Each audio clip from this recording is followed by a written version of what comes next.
5 ऐसे टिप्स जो आपको पेरेंटिंग में भी बहुत हेल्प करेंगे और अच्छे पेरेंट्स बनने में भी आपको बहुत हेल्प करेंगे। इन सारे टिप्स को आपको ध्यान से सुनना है और इनको अप्लाई करना है।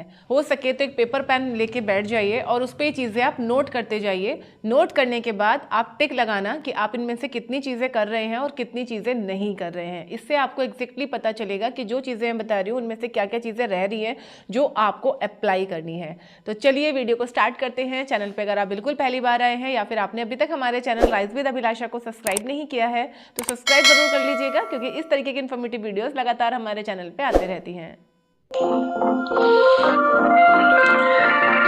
देखिए फ्रेंड्स, पेरेंट्स होना कोई आसान काम तो है नहीं, क्योंकि हर जनरेशन में चीज़ें बदल जाती हैं, हर जनरेशन में सोच बदल जाती है। जो बच्चा होता है उसकी सोच अलग तरह से होती है, जो पेरेंट्स होते हैं उनकी सोच थोड़ी सी अलग तरीके की होती है, और यहीं पे डिफरेंस आता है बॉन्डिंग का।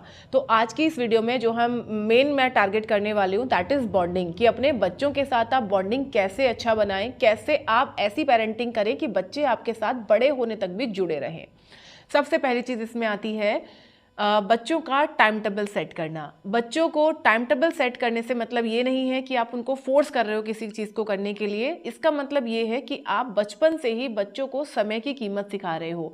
किस वक्त उनको उठना चाहिए, किस वक्त उनको सोना चाहिए, किस वक्त उनका पढ़ाई का टाइम होना चाहिए, कौन सा उनका गेम का टाइम होना चाहिए, ये सारी चीज़ें आपके टाइम टेबल में होनी चाहिए। इससे क्या होता है, एक तो बच्चे का हर दिशा में विकास होता है, बच्चा पढ़ने में भी बहुत अच्छा होता है, स्पोर्ट्स में भी बच्चा अच्छा हो जाता है। इसके अलावा जब आप उसकी फिजिकल हेल्थ का ध्यान रखते हैं तो ऑब्वियसली उसकी जो मानसिक स्थिति है वो भी अच्छी रहती है और बच्चा आपसे कट ऑफ नहीं होता। किस तरीके का टाइम टेबल होना चाहिए, जैसे बच्चा अगर स्कूल जा रहा है तो उसके हिसाब से उसे किस वक्त उठना है, किस वक्त उसको क्या खाना है, किस टाइम पे उसको खेलने के लिए जाना है, उसका स्टडीज़ का टाइम क्या है, वो सब चीज़ें आप फिक्स कर दीजिए। इससे बच्चा टाइम खराब कम करेगा, टाइम बर्बाद कम होगा और वो प्रोडक्टिव रहेगा। बच्चा जब बचपन से प्रोडक्टिव रहता है तो आगे भी उसकी यही आदतें बनती जाती हैं, क्योंकि जैसा हम बच्चे को बचपन में पालते हैं वैसी ही चीज़ें उसकी आगे की तरफ चलती जाती हैं।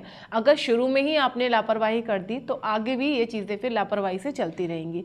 इसका मतलब ये नहीं है कि अब तो मेरा बच्चा 10 साल 12 साल का हो गया, अब तो चीज़ें हो ही नहीं सकती क्योंकि मैंने पहले ये सब नहीं किया। नहीं, आप इनको आज से ही स्टार्ट कर सकते हो, लेकिन स्टार्ट करने से पहले बच्चे को साथ में बिठा के आप समझाइए कि देखो बेटा, अभी आप 10 साल के हो गए हो, 12 साल के हो गए, जितने भी साल आपके बच्चे की उम्र है, कि देखो इतने साल के हो गए हो, अभी आपका रूटीन बनाना बहुत ज़रूरी है ताकि आप अच्छे से अपनी पढ़ाई पे ध्यान दे पाओ और अपने स्पोर्ट्स में भी आप कुछ अच्छा कर पाओ। ठीक है, तो इस तरीके से आप पूरा टाइम टेबल बनाएंगे। और टाइम टेबल ऐसा नहीं कि आप उसके ऊपर थोप दें, एकदम फोर्सफुली कर दें, नहीं, उसमें आप बच्चे को बिठा के बनाओ। उनसे भी बात करो कि अगर आपको खेलने का टाइम चाहिए तो चलो कितना देर काफ़ी है, इंडोर खेलना है, आउटडोर खेलना है, या आपको टीवी देखना है तो कितना देर आपको टीवी देखना है। वो सारी चीज़ें आप बच्चे से पूछ पूछ के लिखिए और उसमें उसका पढ़ाई का टाइम भी रखिए, होमवर्क करने का टाइम भी रखिए, ये सारी चीज़ें आप उसमें मेंशन कर दीजिए।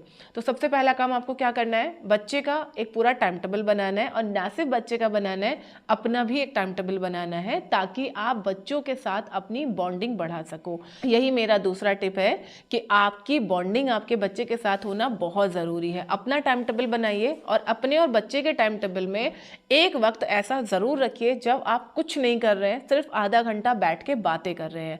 ये आपका रात के सोने से पहला वाला टाइम भी हो सकता है, स्कूल से जब बच्चा घर आ रहा है वो वाला टाइम भी हो सकता है।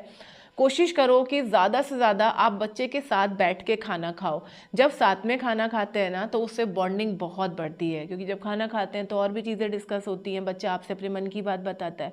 आपने पहले खाना खा लिया, बच्चा स्कूल से आके टीवी देखते हुए अकेला खाना खा रहा है, आप टीवी देखते हुए अकेले खाना खा रहे हो, कहाँ से बॉन्डिंग बनेगी, है ना। तो जिस वक्त आप खाना खा रहे हो कोशिश करो टीवी मोबाइल कुछ भी आपके आसपास में ना रहे, सिर्फ आप लोग खाना खाएं और अपनी बातें डिस्कस करें। ठीक है, तो बच्चे के साथ में थोड़ा सा बॉन्डिंग बनाइए। तीसरा टिप जो आपको फॉलो करना है, आप अपनी ज़िंदगी में जो भी कर रहे हैं उन चीज़ों में बच्चों को शामिल ज़रूर कीजिए। सपोज़ कि मैं एक मदर हूँ और मैं डेली खाना बनाती हूँ अपने बच्चों के लिए, तो जब भी कोई छुट्टी का दिन है या शाम का टाइम है, जैसे आप डिनर प्रिपेयर कर रहे हैं, तो बच्चों को अपने पास ज़रूर रखिए, उनसे पूछिए भाई क्या खाना है, अच्छा ये खाना है, चलो आप सब्जियां कट करो तब तक मैं तड़का बनाती हूँ, या चलो आप ये दाल चावल निकाल लो तब तक मैं छौंक तैयार करती हूँ। यानी कैसे भी करके आप अपने बच्चों को अपने साथ में लगाइए। इससे क्या होगा, एक तो आपका बॉन्ड बच्चे के साथ अच्छा होगा, प्लस बच्चे की स्किल्स डेवलप होंगी, जो एक नॉर्मल लाइफ स्किल्स होती हैं वो डेवलप होंगी। और बीइंग अ पेरेंट हमें ये चीज़ें करनी भी चाहिए कि हम बच्चों के लाइफ स्किल को डेवलप कर रहे हैं। लाइक जैसे आपको अपना बेड खुद से बनाना है, आपका बैग स्कूल का आपको खुद से पैक करना है, या आपका टिफ़िन मैंने पैक कर दिया है, इसको बैग में डालना और स्कूल से आके लाके उसको वापस वॉश करके रखना, या चलो वॉश करने लायक अगर बच्चा नहीं भी है तो एटलीस्ट बॉटल और जो उसका टिफ़िन है वो लाके सिंक में रख दे, धुलने के लिए डाल दे। तो ये जो छोटी छोटी सी चीज़ें हैं ये बच्चों को आपको बचपन से ही सिखानी चाहिए। अभी आपका बच्चा जैसे मैंने बताया 10-12 साल का अगर हो गया तो भी आप उसको नए सिरे से यहाँ से स्टार्ट कर सकते हो कि भाई अपने मोजे जगह पे रखना, अपने जूते जगह पे रखना, यूनिफॉर्म धुलने के लिए डालना, धुल गई है तो उसको उठा के रखना। मतलब ये छोटे छोटे से काम है जो बच्चा इजीली कर सकता है, इसमें बच्चों को इन्वॉल्व कीजिए। अगर आपके घर में छोटा सा गार्डन है या अपने घर में पौधे लगाए हुए हैं, उनमें पानी डालना है, उनसे घास निकालना है, ये छोटे छोटे से काम में बच्चों को लगाइए। इससे बच्चों की बिलोंगिंग बनेगी अपने फैमिली के प्रति, अपने घर के प्रति। वरना क्या होता है, बच्चों की कोई बिलोंगिंग ही नहीं रहती है, ना पेरेंट्स से उनका कोई बॉन्ड रहता है, ना घर से कोई बॉन्ड रहता है, और बच्चे अपनी पढ़ाई में बस आगे चलते जाते हैं। फिर एक दिन वो घर भी छोड़ देते हैं और पेरेंट्स को भी छोड़ देते हैं, क्योंकि उनका कोई बॉन्ड ही नहीं है। जितना ज़्यादा बच्चों से कम्युनिकेट करोगे, बात करोगे, घर की चीज़ों में उनको थोड़ा सा इन्वॉल्व करके रखोगे, उतना उनकी बॉन्डिंग स्ट्रांग होगी। और जितनी ज़्यादा बॉन्डिंग स्ट्रांग होती है उतना ही बाहर निकलना चीज़ों से मुश्किल होता है। ठीक है, तो बच्चों की बॉन्डिंग अपने साथ में आप बना के ज़रूर रखिए। अपने घर के कामों में, अपने डेली के कामों में बच्चों को अपने साथ में ज़रूर लगाइए। खासकर छुट्टी वाले दिन तो आपको ये चीज़ ज़रूर करना चाहिए। चौथा टिप जो आपको ज़रूर से फॉलो करना है, बच्चों का स्क्रीन टाइम लिमिट कीजिए। आज के टाइम में क्या होता है, पेरेंट्स अपने काम में लगे रहते हैं, बच्चे अपना टीवी देख रहे हैं, मोबाइल देख रहे हैं और उसी में लगे पड़े हैं। आपका उनका स्क्रीन टाइम लिमिट करना है। जैसे मैंने पॉइंट 1 में बताया, उनका एक प्रॉपर टाइम टेबल बनाइए और उसमें टीवी का भी टाइम रखो, मोबाइल का भी टाइम रखो। ठीक है, चाहे 30-30 मिनट्स का रखिए, टाइम रखिए। और कोशिश कीजिए जिस वक्त बच्चे टीवी देख रहे हैं या मोबाइल देख रहे हैं, आप उनके साथ में हैं, साथ में बैठ के आप कंटेंट देखिए। क्या देख रहे हैं आपको पता होना चाहिए। अगर आप नहीं भी हैं तो बच्चों को ये पता होना चाहिए कि मम्मी देख रही हैं या मम्मी को पता है कि मैं क्या देख रहा हूँ। ठीक है, यानी उनका टाइम आप फिक्स कीजिए, और जिस वक्त उनका ये टाइम नहीं है, स्क्रीन देखने का टाइम नहीं है, फ़ोन देखने का टाइम नहीं है, वो टाइम वो आपके साथ बिताएं या अपने किताबों के साथ अपनी पढ़ाई में बिताएं। Last but not the list, हमेशा बच्चों से पॉजिटिवली बात कीजिए। कभी भी उनकी तुलना मत कीजिए आप किसी के साथ में, जो कि बहुत नॉर्मल है। हम पेरेंट्स बोल ही देते हैं कि देखो वो कितना इंटेलिजेंट है, वो कितना अच्छे से अपनी मम्मी पापा का ध्यान रखता है, वो कितना अच्छा कर रहा है, तुम क्या कर रहे हो, तुम कुछ नहीं कर रहे हो। तो ऐसा आपको नहीं करना है। चाहे बच्चे की पढ़ाई है, चाहे उसका स्पोर्ट्स है, चाहे उसका नेचर है, कुछ भी आपको किसी भी दूसरे बच्चे के साथ में कंपेयर नहीं करना है, बल्कि उसके अंदर जो अच्छाई है, वो जो अच्छा करता है। हो सकता है आपका बच्चा पढ़ने में बहुत अच्छा नहीं है, लेकिन उसके बॉन्ड आपके साथ बहुत अच्छा है। हो सकता है आपके बच्चे को कुछ याद नहीं हो पाता है जल्दी, लेकिन वो लिखता बहुत अच्छा है। हो सकता है पढ़ाई में अच्छा नहीं है, लेकिन स्पोर्ट्स में अच्छा है। तो वो जिस चीज़ में अच्छा है उसमें उसको खुल के अप्रिशिएट भी कीजिए। हम लोग क्या करते हैं, बच्चा जिस चीज़ में अच्छा है उसको ध्यान नहीं देते, लेकिन जो चीज़ वो नहीं कर पा रहा है, जिसमें वो अच्छा नहीं है, स्पेशली पढ़ाई के टाइम पे तो ये चीज़ बहुत होती है। अगर बच्चा पढ़ने में अच्छा नहीं है तो फिर पेरेंट्स को उसके अंदर कोई अच्छाई दिखाई नहीं देती। उनको लगता है कि नहीं, पढ़ने में अच्छा नहीं है, खेल के क्या हो जाएगा, ये करके क्या हो जाएगा, पढ़ाई में तो तुमसे होता नहीं है। तो ये चीज़ें आपको नहीं करनी है।